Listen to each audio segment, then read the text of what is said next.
नमस्कार सांगमाने जय Jagannath. Odisha Tata Power company तरफरु एक बड़ निजुक्ति बाहरी सारी। एथिरे 6टी प्रकार पोस्ट गुड़िक रही अछि। यह गोटे परमानेंट चाकरी रहिबो। निज गाँ बा निज जिल्ला रे तमे चाकरी पाई परिबो।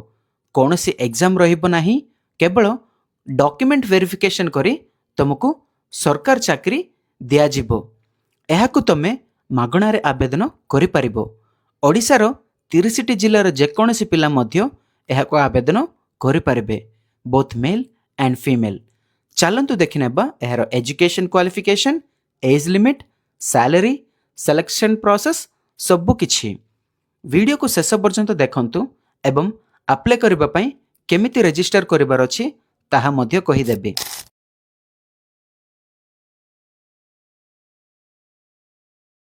एठार देखिले Odisha Tata Power recruitment 2026 details. Organisation name Tata Power limited.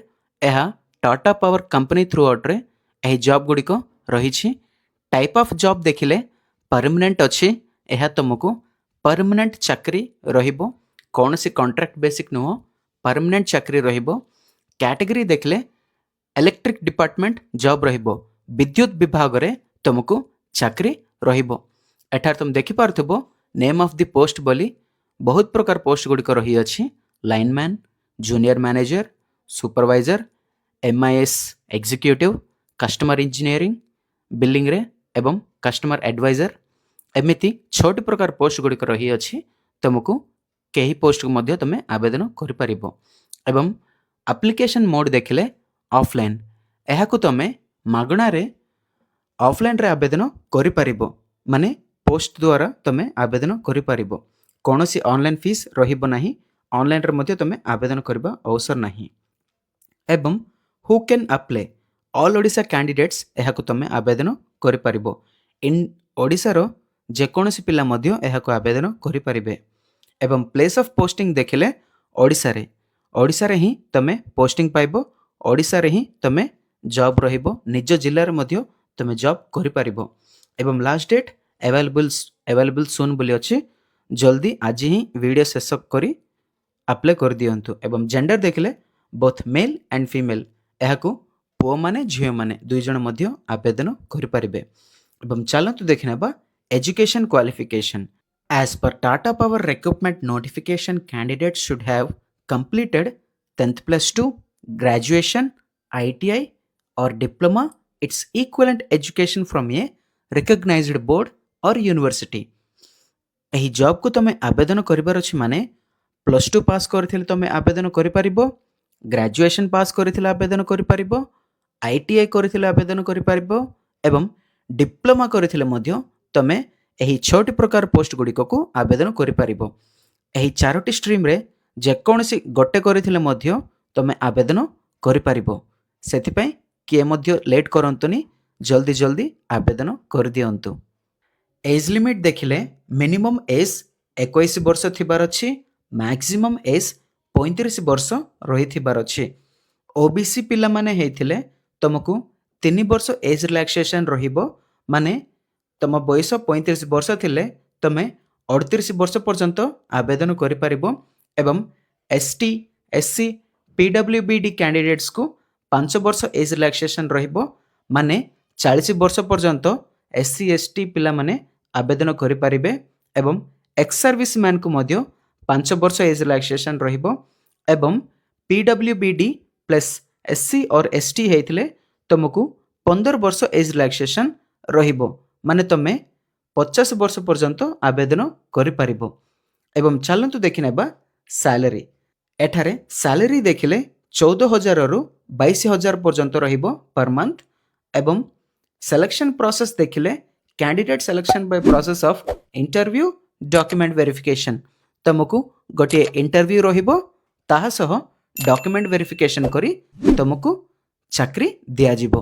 Application fees देखिले जेकोसी कैटेगरी हेले मध्य तुमे मागणा रे ही आवेदन करि परिबो।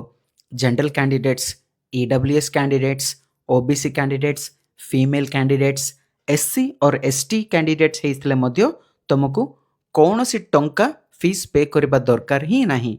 ତମେ ଏହାକୁ 100% ମାଗଣାରେ ହିଁ ଆବେଦନ କରିପାରିବ। ତମ ମୋବାଇଲରେ ହିଁ ଆବେଦନ କରିପାରିବ।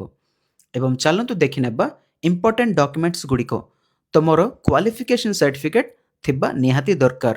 ଫାର୍ଷ୍ଟ ଅଫ୍ ଅଲ୍ରେ ମାନେ ତମକୁ +2 ଥିଲେ +2 ସାର୍ଟିଫିକେଟ୍, +3 ଥିଲେ +3 ସାର୍ଟିଫିକେଟ୍ और ITI ଥିଲେ ITI ସାର୍ଟିଫିକେଟ୍ ମାନେ और डिप्लोमा थिले डिप्लोमा सर्टिफिकेट एथिरे कौनसी गोटे सर्टिफिकेट थिबा निहाती दरकार।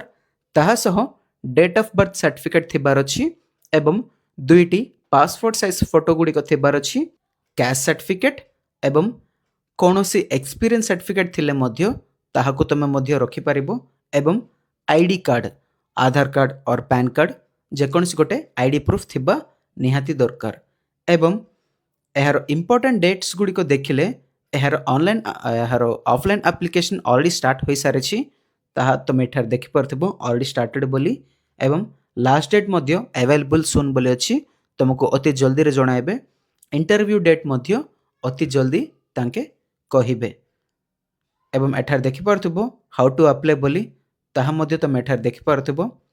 ताहा मध्य मु कहि देबी केमिति अप्लाई करिबार कोन बोली एवं एठार थिबा लिंक ऊपर क्लिक करी अप्लाई करि परिबा।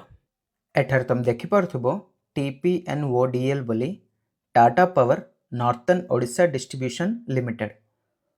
तळकु तुम देखिले कांटेक्ट नंबर मध्य दिया जायछि। कौनसी डाउट थिले मध्य तुम कांटेक्ट करी बुझी परिबो। ताहा सह मेल आईडी मध्य दिया जायछि ताइकि मध्य तुम मेल करि परिबो। एवं तळे देखिले लॉगिन बोली अछि। तळे मोबाइल नंबर दे तुम पासवर्ड दे लॉगिन हे परिबो। तुम जदि नुआ यूजर फर्स्ट टाइम तुम एहाकु एंटर होछ माने रजिस्टर होछ माने तुम फर्स्ट एठारे रजिस्टर बोली तळे देखा जाउथबो सही रजिस्टर ऊपर टैप करिवो। टैप करले माने तुमको एठारे फर्स्ट रे तुम ना देबाकू पड़िबो। तुमर सर्टिफिकेट रे कोनोसी ना अछि सही ना एठारे देबो। देन नेक्स्ट आधार कार्ड नंबर देबो। तळकू आसिले तुमर फोन नंबर देबो। ताई तळकू जस्ट पासवर्ड तुमर कोनोसी गोटे पासवर्ड दे तुमर वैलिड ईमेल आईडी तुमर मोबाइल रे ईमेल आईडी कोन अछि तो तुमर सही मेल आईडी दे साइन अप हेबो। मोबाइल नंबर पासवर्ड दे तुम एठारे लॉगिन हे परिबो। लॉगिन हेलो माने देन नेक्स्ट तुमको गोटे पेज आसीबो। ताहाकु तुम फिलअप करिकी प्रिंट काढिकी तुम सर्टिफिकेट सहित तुम पोस्ट द्वारा एही जॉब को आवेदन करि परिबो। शेष पर्यंत देखिबा पई धन्यवाद। कौनसी डाउट थिले मध्य तळे कमेंट रे जणांतु। वीडियो को लाइक करि नेबो, शेयर करि नेबो एवं निहाती चैनल को सब्सक्राइब करिबो। Thanks for watching. Subscribe to Odisha jobs. Bye bye now.